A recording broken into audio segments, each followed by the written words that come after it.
Hello there. Welcome to the lore. Well, let's see. What lore do I want to go over? Oh yeah, Tulpas. Yeah. Did you know that fairies like me used to be Tulpas? Well, that's because Tulpas were descended from Tulpas. You see, Tulpas during the age of when humans were rediscovering their arts. They learned how to make Tulpas using the power of imagination. And tulpas were given shape by dreams, and ones that were detailed enough and were able to become real became fairies, and thus became a race. Of course, not all tulpas are necessarily good guys, and it did cause a lot of destruction back then, and it and the more destructive tulpas kind of became id. And id, or otherwise known as Iwa, yeah, they're they're more they're based on negatives. They're kind of filled with negative psychic energy. Kind of feel we're kind of given shape from nightmares and in the more negative aspects of people's minds. Yes. Yeah, that doesn't necessarily mean they were spun from madness, though. That it could really be anything that gave shape to them.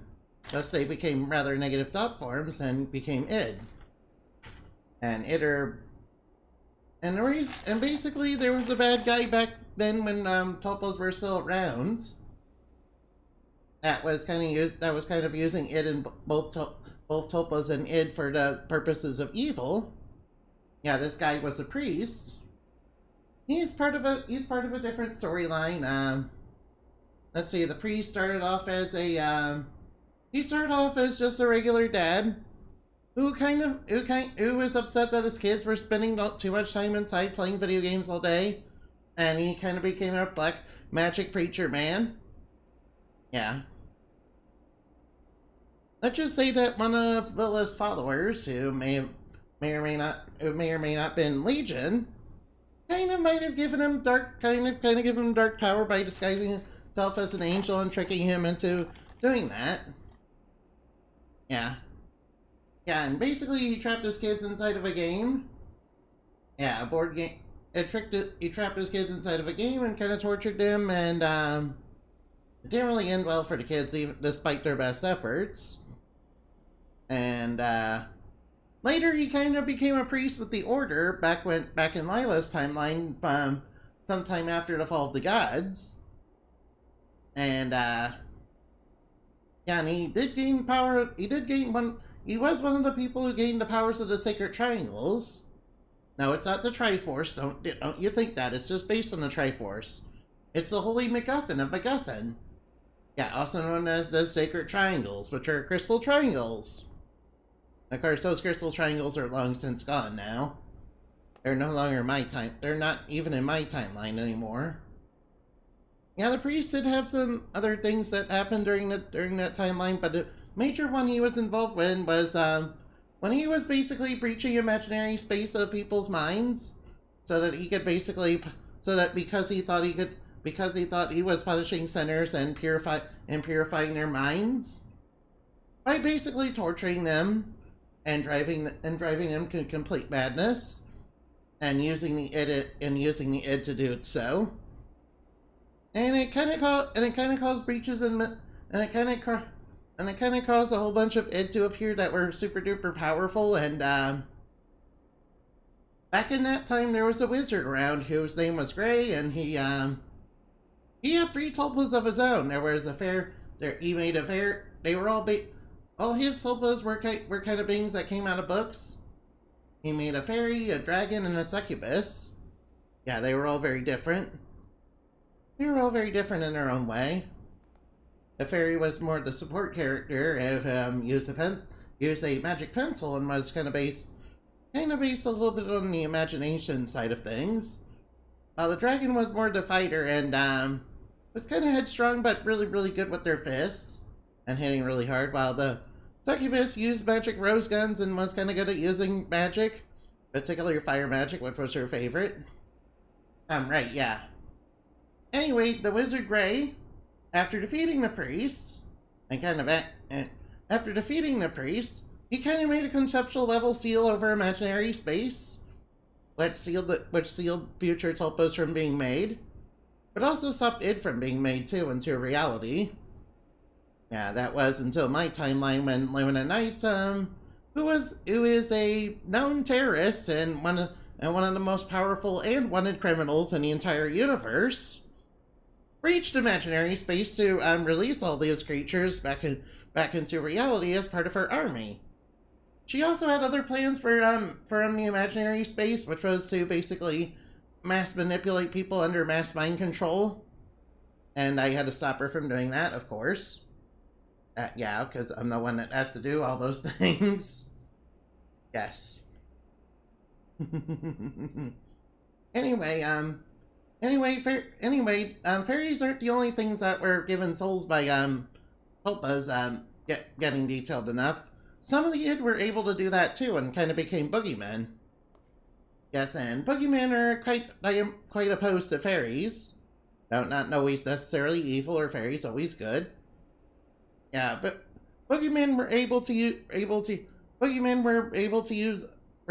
basically use iron, while fairies were able to use silver, and silver is kind of very dangerous to boogeymen, while iron is very dangerous to fairies, of course.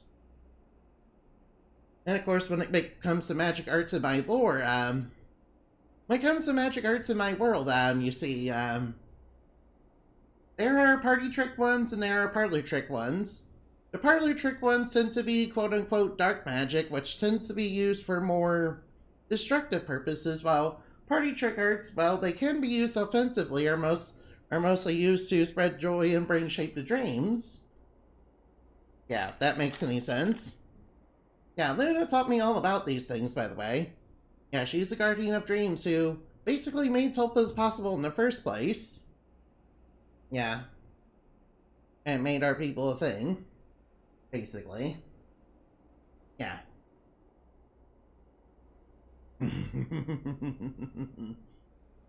Yes. Anyway, oh wow, what else should I talk about, really? Let's see.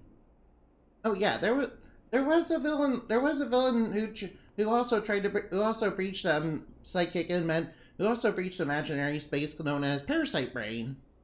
Now, Parasite Brain, he's a giant brain who's a parasite, yes.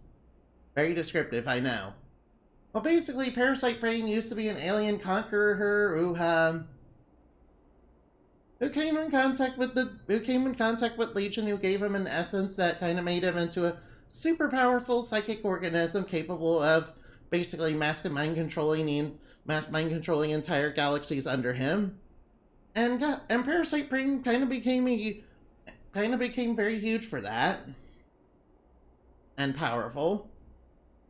Yeah, anyway, in those times there was an empath who discovered it during her work as a psychological doctor. And Parasite Brain was causing all sorts of trouble where she was working because he had landed on the planet as part of a piece of himself. Yes. Yes, as anything under Parasite Brain's control also becomes part of Parasite Brain due to becoming infected with the parasite. Of course, that wasn't the only time that Parasite Brain would cause trouble. Parasite Brain also took over a magical girl from another planet who was known as Angelique, who had the powers of light magic. After she had fought him previously and had seemingly defeated him, Parasite Brain kind of infected her and kind of made her rather crazy and rather legalistic towards everybody else, and kind of started hunting down other magical girls to try and kill them all. Yes. Yeah, and that led to its own storyline, of course.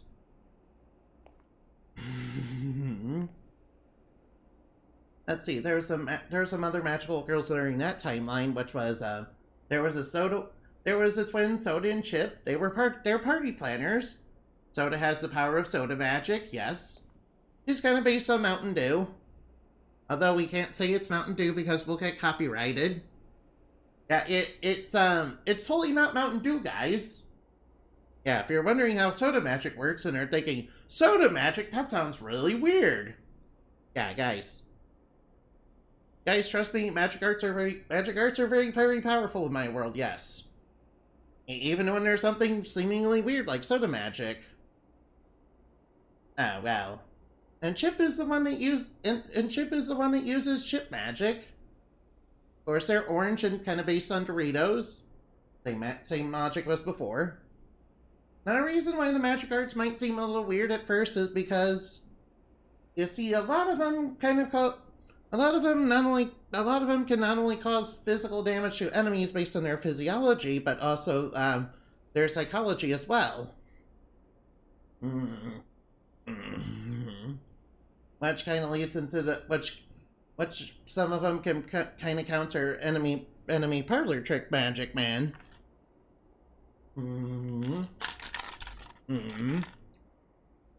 If that makes any sense. You see, it might seem like Chip and Soda are just shooting out soda and chips at bad guys, but yeah, it actually damages them because of things like that, yeah. If that makes any sense. If I had to explain it in a way, I'd probably say it's sort of similar to the airsoft guns in Persona 5, yes. That is if I were to explain it in some way.